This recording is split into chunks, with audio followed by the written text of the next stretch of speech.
From around the middle of the 19th century, there was a strong movement to apply artistic design production to sites in large industrial complexes.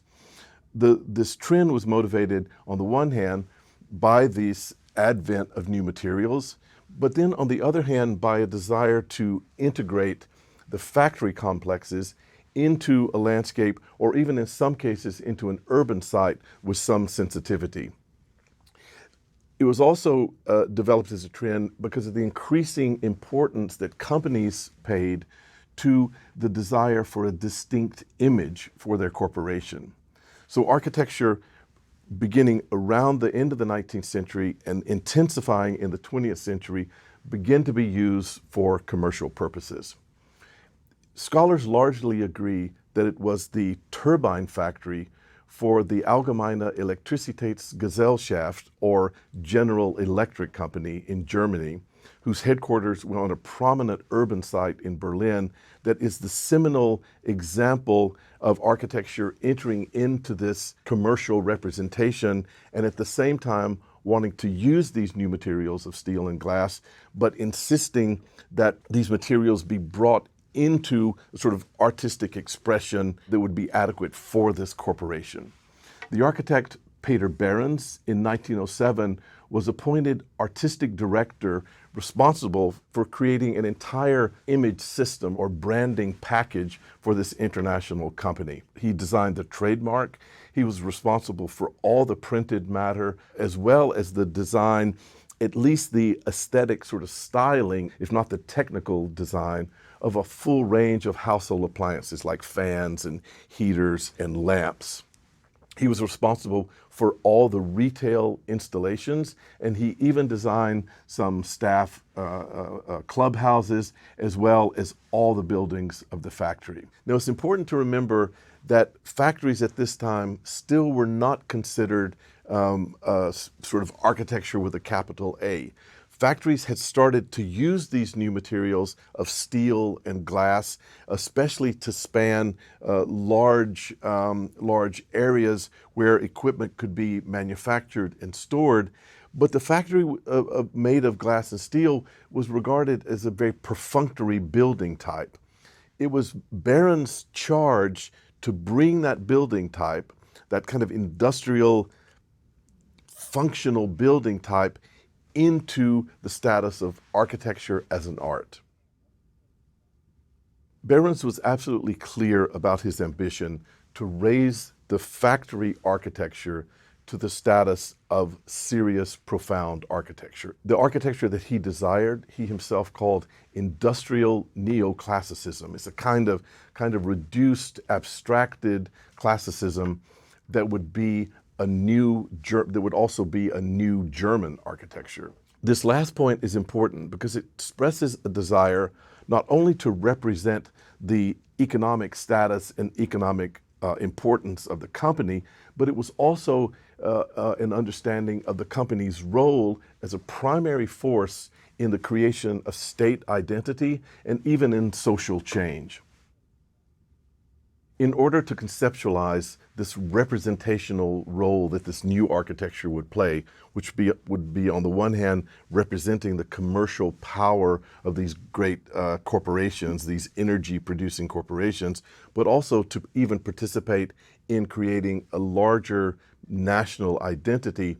In order to accomplish that, Behrens needed the help of architecture theory.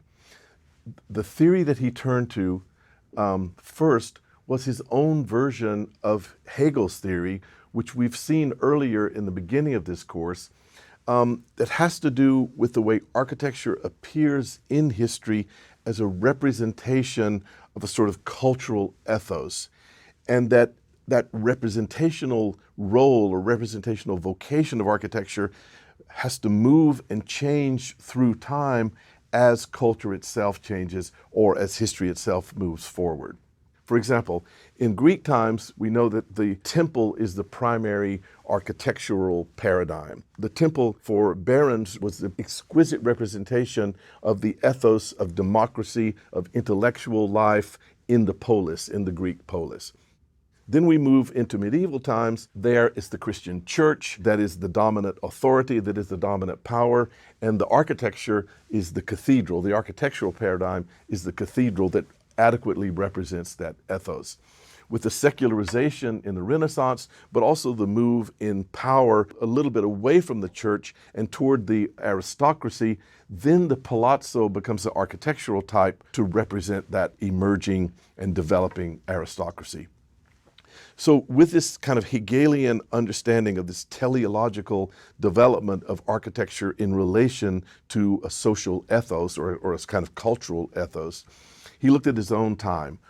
It was clear that in his work for the AEG, it was industrial capitalism which was the new authority. It was industrial capitalism that needed to assert itself as I say, both the power, a commercial power, but also even a cultural power in the creation of a new kind of German identity.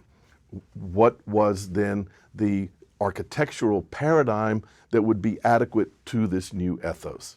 The factory. Not just any factory, though, the turbine factory. The turbine factory which would house the construction, the manufacture of these giant steam turbines. It was the biggest kind of machine for producing electricity, for producing the power of Berlin, the power of the whole of the country of Germany. How do you represent that kind of production of power adequately in a building? For that, he turned to another theorist.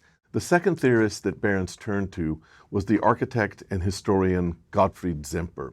He was a practicing architect, but also an architecture theorist whose primary interest was in the very beginnings of architecture and how the beginnings of architecture could influence and help structure and conceptualize architectural practice in the present.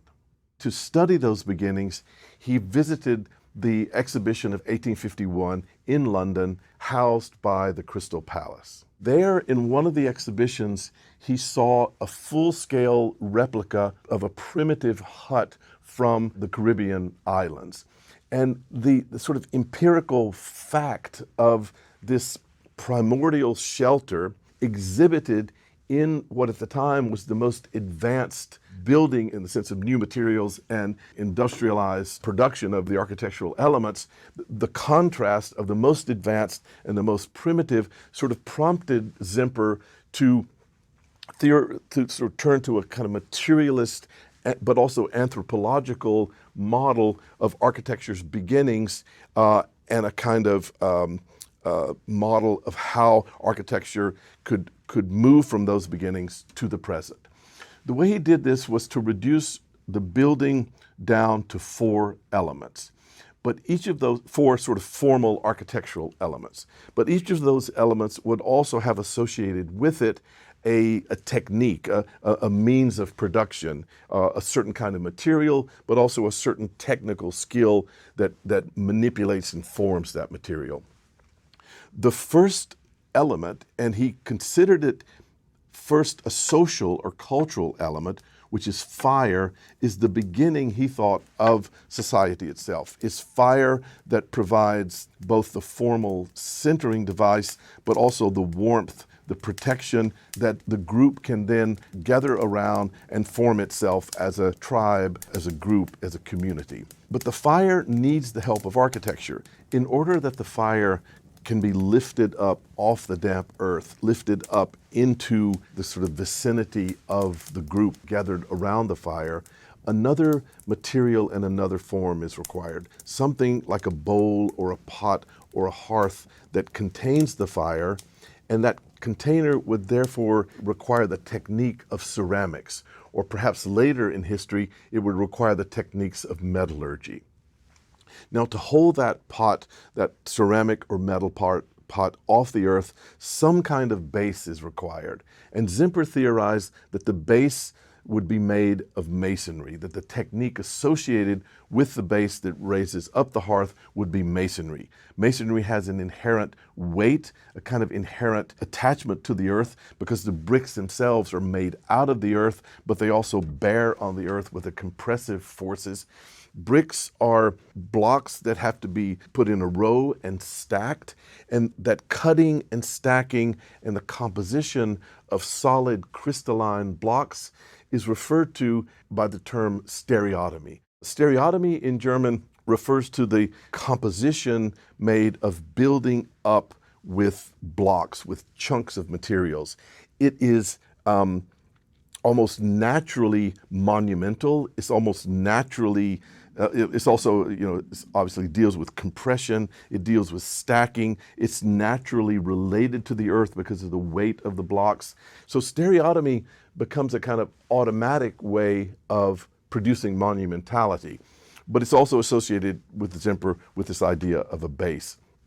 Now, in contrast to stereotomy, which is also has a kind of inertness, also has a kind of idea of crystalline pieces. Opposed to that is an architecture of an elastic frame. Zimper called this tectonics, and this tectonic frame becomes the third element in his typology. Zimper deviated from the classical understanding of a trabeated system where the column and the entablature of the column and the roof are two separate elements tied together at a joint. He rather theorized a kind of tectonic assembly that would rise from this masonry base where the walls and the roof together made the tectonic system.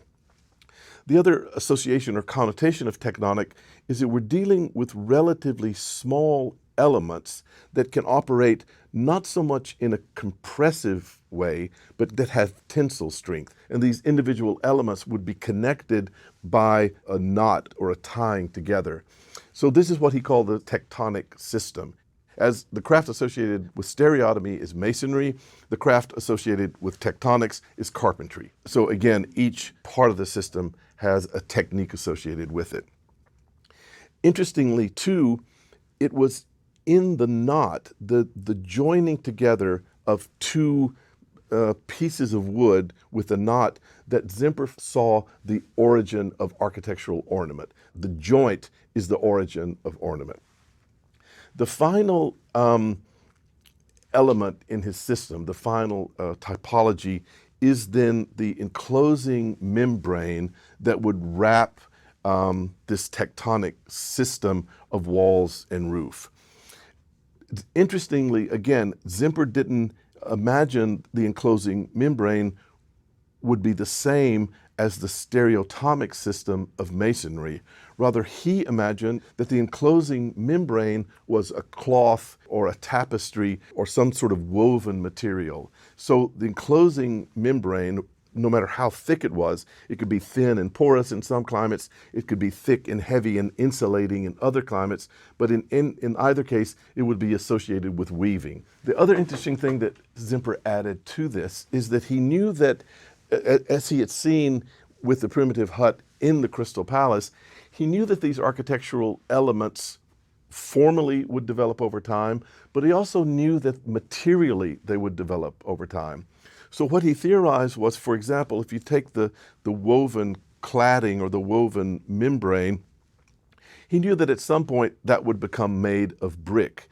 But he imagined that the brick would carry some of the legacy of the weaving, and maybe the way the mason would then use the brick in a more decorative way, creating patterns, creating different textures, rather than just piling up in a straightforward way.